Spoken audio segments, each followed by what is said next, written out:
Okay sir. So என்னோட view சொல்றேன். தாஜ்மஹால சொல்லுங்க வந்து சார். 2 தடவ கட்டியிருக்காங்க. ஓகே. ஸோ அது உங்களுக்கு தெரியுமா? ஃபர்ஸ்ட் Yes, I தடவ know that. மைண்ட் ஃபர்ஸ்ட் தடவைங்க சார். ஃபர்ஸ்ட் தடவ மைண்ட்ல பில்ட் பண்ணியிருப்பாங்க. Plan okay okay. ஆ மைண்ட் விஷுவலைஸ் பண்ணியிருப்பாங்க. Right? Okay sir. Second time தான் எக்ஸிஸ்டிங்ல கட்டியிருப்பாங்க. ஓ அப்படிதானே? Okay okay.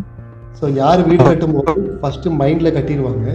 அதுக்கப்புறம் தான் போய் ரியாலிட்டியில கட்டுவாங்க. கரெக்ட் ஆ அதே மாதிரி நீங்க வந்து ஒரு கண்டிப்பா சார். Sure sir. நினைச்சீங்கன்னா ஃபர்ஸ்ட் பிசினஸ் மைண்ட்ல ஸ்டார்ட் பண்ணிருங்க.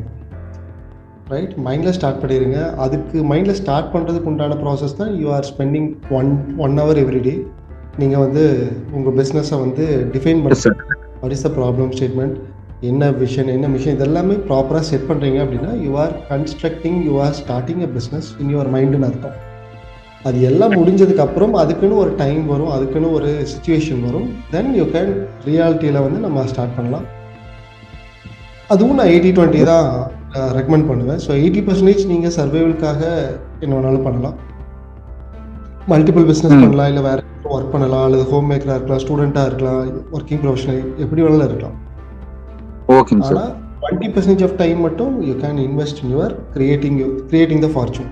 அதை ஃபார்ச்சூன் கிரியேட் பண்ணுறதுக்காக நம்ம இன்வெஸ்ட் பண்ணும்போது யாருனால வேணாலும் ஃபார்ச்சூன் கிரியேட் பண்ண முடியும். So it's a very simple and clear statements. So யாருனாலையுமே கிரியேட் பண்ண முடியும்.